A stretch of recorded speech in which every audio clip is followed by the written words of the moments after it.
Now, this contraption here for holding my cordless drill, its charger, some bits and other paraphernalia, this plastic thing, even though it looks like it's something that almost came from the dollar store, I'll tell you what, it's been pretty useful.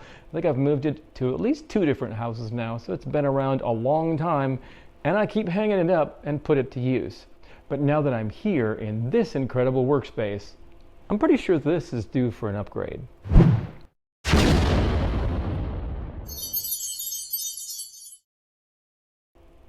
Now, something I've been seeing all over the place on the internet that I've been pretty inspired by is something along these lines. I also like the idea of the short pieces of PVC with a little slot cut in them mounted on the underside of a cupboard so that you can shove a drill or maybe a nail gun or something of that nature into these short little tubes. I love PVC projects, who doesn't, right? So I've been loosely working out in my head sort of a fusion of those 2 concepts, and then, while my wife and I were out thrifting, one of our favorite pastimes, I ran across this. Now at first I walked past this thing, but then I doubled back and I stared at it for a long time, and I stared at it for even longer, and then I realized what this was going to be. Right there in the store, I did this.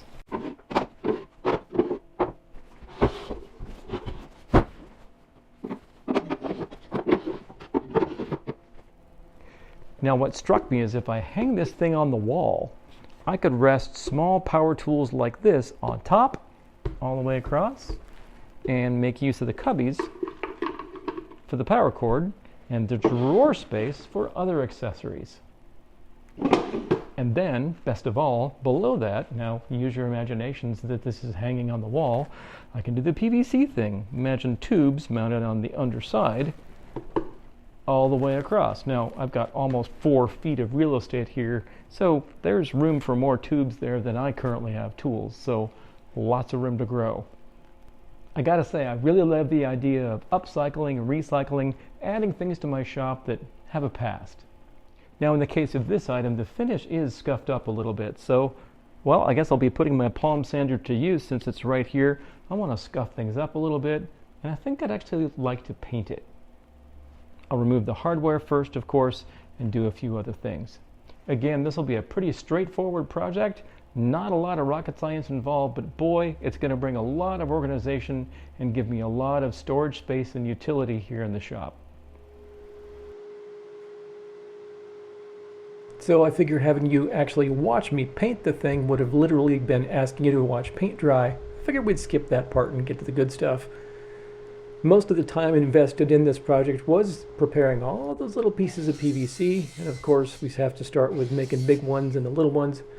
You can get black PVC or you can get white PVC. I chose the black just for the sake of the aesthetic of it, and then I chose the thicker, heavier Schedule 40. I forget what they call the numbers. You guys that work with these kind of materials would know that off the top of your head. It was amazing when I got all said and done how much footage of PVC was required to do everything that I did. So this next operation here at the router table is just using a little 1/4 round bit to, you guessed it, round over just one end of each of these little pieces of PVC that I'd cut off. Both this step and another step that I'll be doing later to shave down all the sharp edges is just in the interest of preserving my tools that I'll be storing in and out of there. If you leave just the sharp edges behind, it'll really scrape up your tools.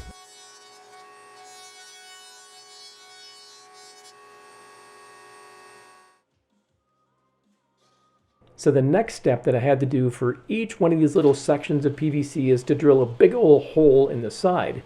Now, at this point, I was actually predetermining that different tubes would be sort of custom made depending on which tool was going to get stored there. So that means the diameter of the hole might change based on the tool that would live there, and the location of the hole as far as how far down the length of the tube that hole would get positioned. And yeah, I'm so sorry, I haven't figured out decent lighting here at my drill press. It's a little dark. I promise I'll fix that one of these days. Meanwhile, my humble apologies.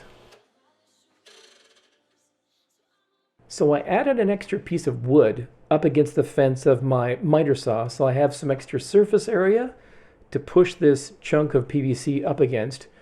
I needed to be able to steady it and keep it square because I wanted a nice straight cut, removing this extra material from each piece of PVC. Now, you could have done this with a jigsaw, but you know what would keep that jigsaw from wandering off the nice straight line that I wanted. So the miter saw seemed like the right tool for the job. It is a little scary because of course the piece of PVC is round, and when you begin to plunge the saw into the material, the piece of PVC wants to run away from you. So you do have to commit and apply a fair amount of forward force on that little piece of PVC to drive it into that backstop chunk of wood that I added. So the end result is a nice straight cut, but there are some burrs and flaws left over, and we'll take care of those next. So since I don't have 3 hands, I'm clamping this thing down to the table so I can use my other hands for the jigsaw to come out to play. I didn't want to use the jigsaw at first, like I mentioned, because I wanted those nice straight cuts that the miter saw could give me. But the jigsaw is now just to clean up the extra little burrs that I couldn't quite get to with that big, bulky miter saw. And I'm actually tipping the jigsaw here at some extra angles to take off some of the sharp edges. My ultimate goal here is to actually round over those edges for the same reason that I did some rounding over of the leading edge of the tube over at the router table. So I want to geek out with you just a minute about this sanding block that I'm using. I've had a couple of different sanding blocks throughout my years. Some of them are homemade, some of them are bought, but this one is pretty funky. It actually uses belt sander belts. I like that for a couple reasons. I've always got belt sander belts around for, you guessed it, my belt sander. But also those belt sander belts are pretty sturdy. The normal like sheet sander type sanding blocks that you maybe cut off some small amount of sandpaper and then clamp it in there somehow, that sandpaper is really thin, and well before the grit is worn off, the sandpaper usually tears. But they make those belt sander belts pretty sturdy. So one belt sander on this sanding block will last a good long time. Now the shape of the block itself has different places that are flat, different places that are curved. Each one of the curved places has a different radius to it, so you can get into little tight places or do little rounded over places depending on which way that you aim the sanding block. I'll try to remember where I got it from and put a link to it in the description box. So this next sanding operation here, really high tech. I'm bringing in yet another piece of PVC. Just wanted something cylindrical to be able to get in that radius and do the same sort of thing. I'm just trying to round this off, make it a little bit more finished looking, but yeah, we're trying to protect the tool here as well from being lacerated by every time you put it in and out of its little holder. So it's getting closer to what we want, but at this point I think we'll move down to a finer grit of sandpaper to do a final pass.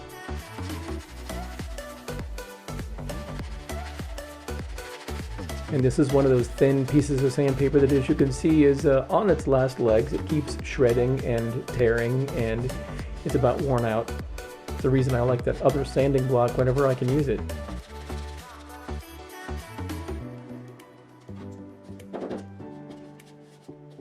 So there we are. I have to do that, well, several more times.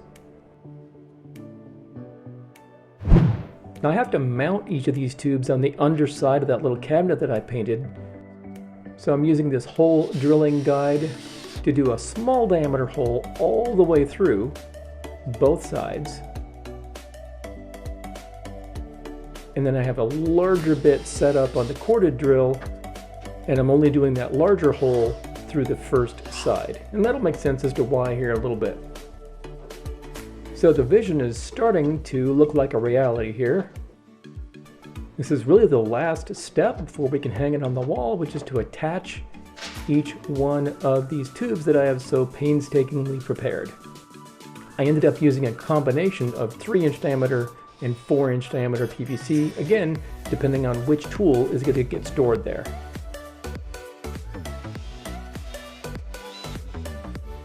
A spare hunk of wood from my scrap box made the perfect spacer. I'm not getting a ton of precision going here about the spacing between the tubes, but it got me a little closer to something uniform than just eyeballing it.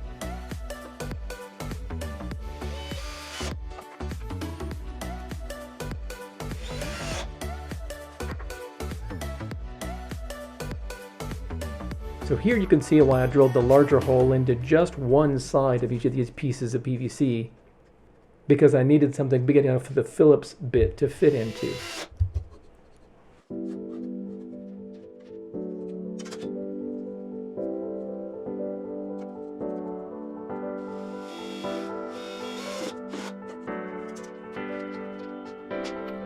And it is time for out with the old and in with the new.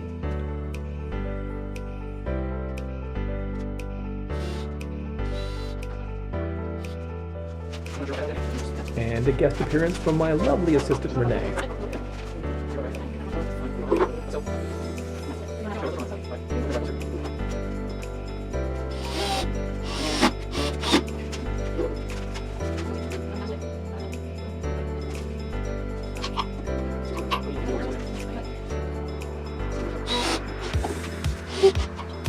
Well, that looks nice.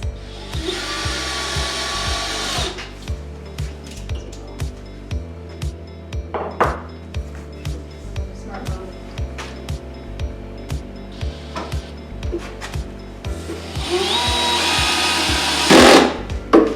Thank you. That's it? Yeah, that's it.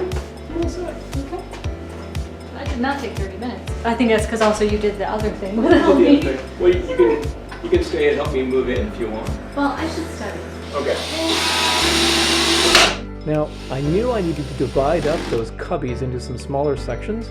There was a couple ways I could have done that, but I'm like, it's got to be more PVC. I just have to cut up more pieces of PVC.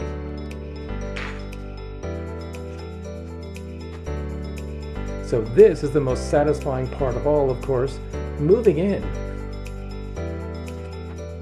Gathering up all these tools that are scattered about the shop and sitting on shelves or sitting in a tote or sitting on the floor and putting them where they go.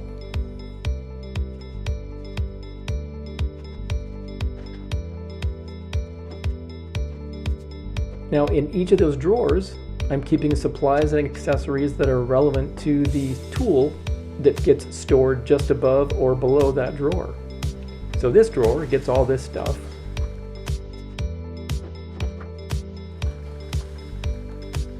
The next drawer gets things like staples and brad nails for the nail guns and staplers.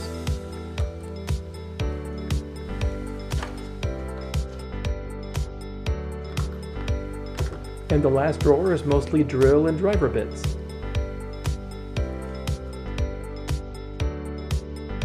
And now there's a place for everything. Wait, almost. You know, we're always doing organizational projects of one kind or another here at He Said, She Shed. If you enjoyed this episode, make sure to give it a thumbs up and click that subscribe button below so you can see more projects like this.